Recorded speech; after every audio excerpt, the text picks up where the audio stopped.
Okay, super. I had the mic muted. That's why there's no sound. So I will go back and repeat that. But at any rate, here are some links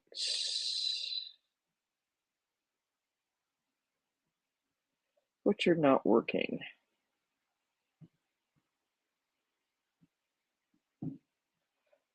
Okay, I don't know. We'll have to, I'll get these posted up for you. So at any rate, let me work back. Well, let me just take care of this. So Linda, what you were asking about is a medication that is now called Stelfonta, and it is directly injected into mast cell tumors, and basically it makes them sort of slough off, if you will, and then leaves an open wound where the um, it just kind of heals in by what we call second intention, meaning it just takes care of itself on the go. So 87% of dogs had a complete response, meaning the tumor was completely gone after either one or two treatments. And there's a blog by a doc who is a cancer vet um, talking about using it. So I will put this link in as well. So, there are similar concepts with bloodroot and I think you were also asking about PhytoCure. That's an immunotherapy. So that's supposed to be specifically for the cancer. But I would talk with an oncologist and see if they've got any experience with this new medication and go for that. But I think overall, you're going to want to take. Let me get back here.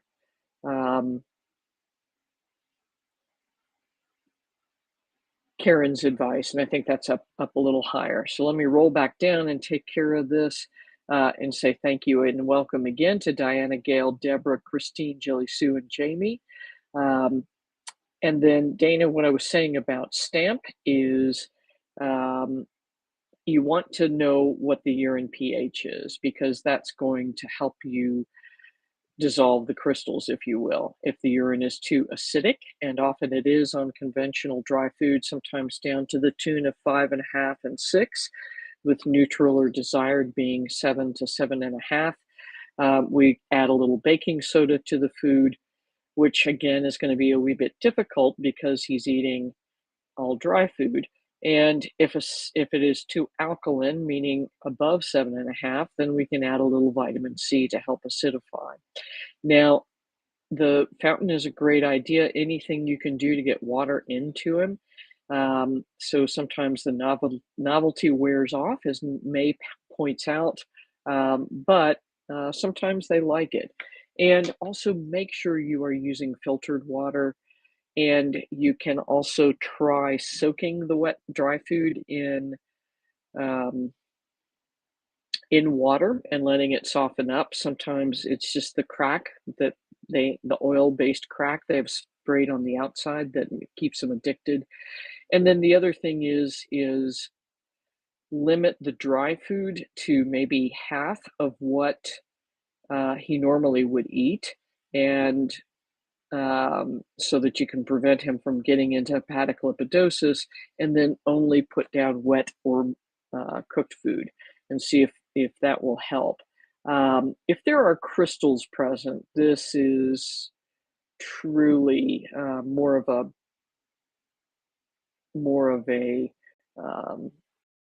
medical problem, and really just getting him hydrated well. Love this picture of Roxy, who's gotten left out of the whole deliciousness. Let's see here. So I've got that one covered. Jody, yes, if you've got a butcher that's grinding meat for you, yes, you can. The beef are going to be roughly the same if you're starting with a very lean beef like a top round and there's no added fat. Commercially produced stuff, they use pink slime, which is a horrible, nasty disgusting substance, which you can Google and freak yourself out. And then this, thankfully, Erin, turned out to be a wart, which is wonderful. And it's hard to tell until you get it checked out sometimes, because mast cells can start kind of, calm and round like that. And Karen, I'm so psyched to hear that Hank did very well with the CrockPet diet and some herbs. So Joie Fuju Yutang is a blood tonification herb. I didn't realize Thorne was making them. That's pretty awesome. And then he was on a keto version. And Pamela, the thuja is appropriate for viral warts, not so much for warts that pop up in old age. And generally, the plural warts is the issue. You will see multiples of them, and it does work very well for that.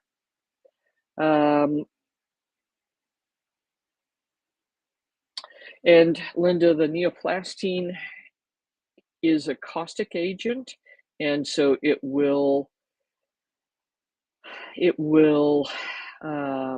remove the wart by a mast cell tumor by breaking it down. I've used it for other skin tumors. I would be slightly hesitant with mast cell tumors because part of what they do is degranulate, and when they get ticked off, like even if we aspirate them, they'll swell up and turn red and ugly. And so that has the potential to happen with neoplastine. So I would look at other options there. And then don't forget our friends at CBD Dog Health. They've got several salves that they've used to treat topical cancer that probably would be a better option here. And then food-wise, I would definitely go with a keto diet if that's possible. And if not, if your dog has ever had pancreatitis, then consider a low methionine diet. And there's several other things too. This may be something where you're best served with a consultation. And that is a beautiful batch of food, Dana. Good for you. Very pretty. And okay, so if she wants the diet to be less acidic,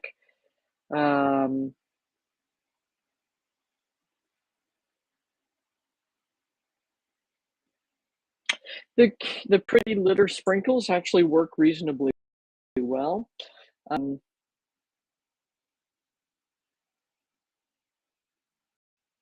And it was a patch. You can also get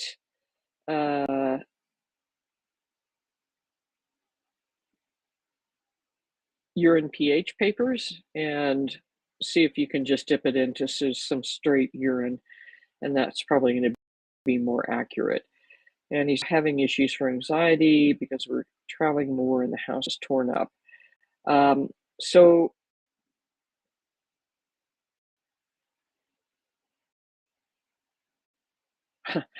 sounds like you're really going for it. So there's a couple of things you could add. One is CBD at least 9 milligrams 1 to 2 times a day. And then the canine calmer lube actually works for cat well. So check that out, Dana. And Amy, yeah, thanks for sending the photo over. And I think based on what you've sent over, it's what you're seeing is the powdered liver color. And as long as your pup is eating and drinking fine and feeling well, then it should not be an issue. I've not had anybody else have issues with it, but then again, almost everybody else is feeding cooked food. So I think you're able to see things up front and center because you're mixing it in with kibble.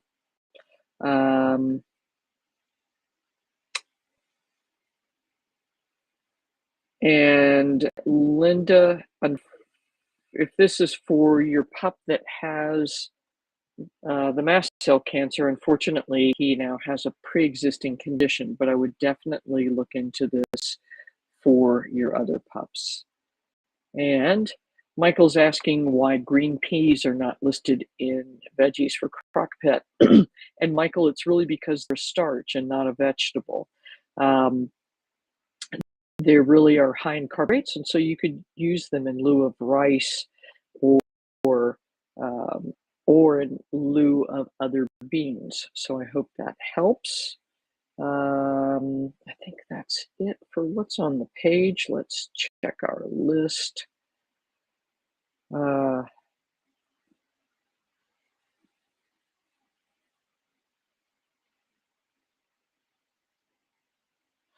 let's see, and Sharon's got some questions on Dixie.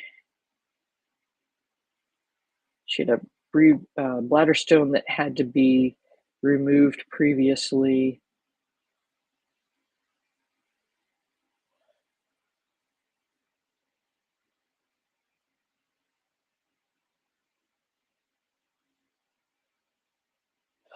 I think it's with the you asked the $1,000,000 question. Is the one calcium wafer enough in her diet? Probably not. So I would just balance the diet out correctly.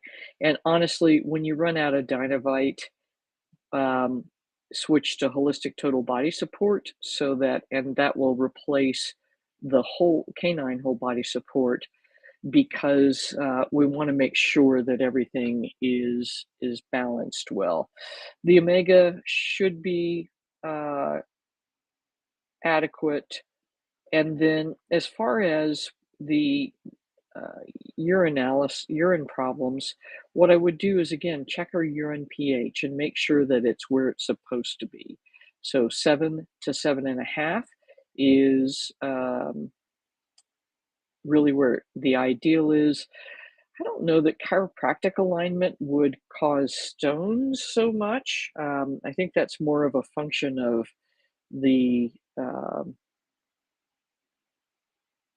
of things being out of balance. And then Janice is uh, asking about quercetin. And let's see if I can make this big enough.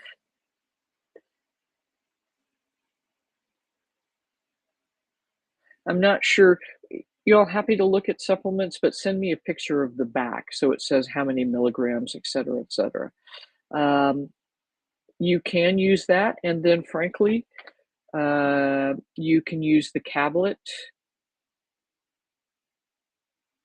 and put that in a pill pocket if that's easier. So, that's about 200 milligrams of quercetin. Um, Actually, I think you might have the Now product, so that would be about 400 milligrams, and that may cause some tummy upset. So you can try that in a pill pocket and see if things go down. You can also try sprinkling the powder in the pill pocket, but my guess is that you've already tried that and that's not working. So just if this has product has 200 milligrams or less or a tablet that you can split up, that may be your solution. So I think that is it. um, I'm sorry, guys. I'm 0 for 0. So I failed to show you the rest of things. So uh, let's see if this will post. And it just isn't doing it.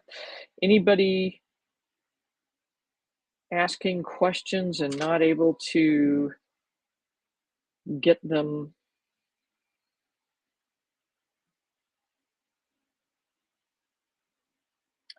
answered? And I'm sorry, let me go over to YouTube and see if I can get the chat there.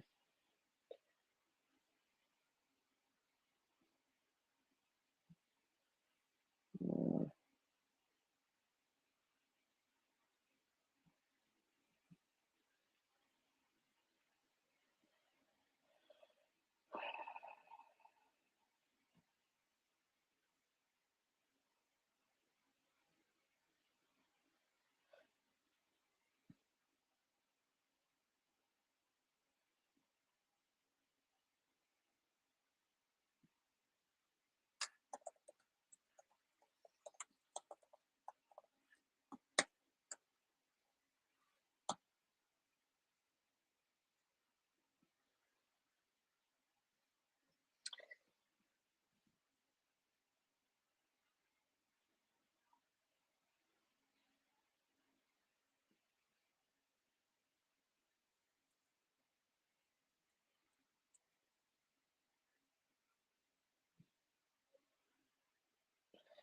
So let me know if this is working for you all.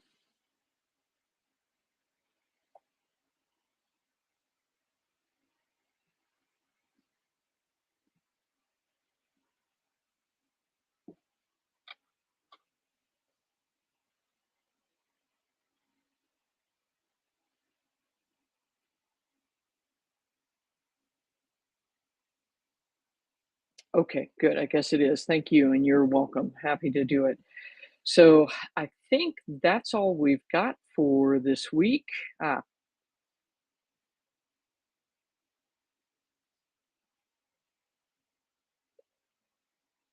great.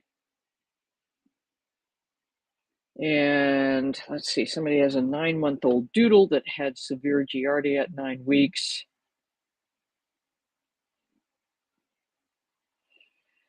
Why is she getting a yucky stool every 3 to 4 weeks?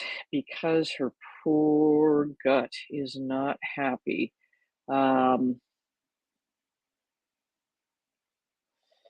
so it's very interesting. Um, this is where I'm not sure what you're doing about replacing the gut microbiome, but this is where I would use it probably Megaspore Biotic and titrate your way up slowly.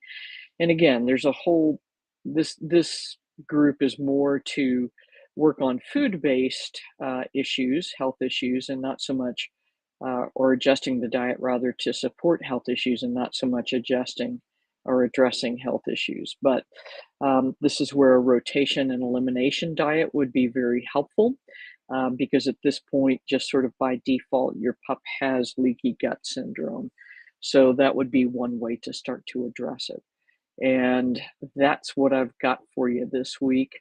Um, Apologies for the sound, and we will see you next week. Same bat time, same bat channel, and go from there. Remember, your pet's best health starts in the bowl. I'm Dr. Ruth Roberts, America's most loved pet health coach.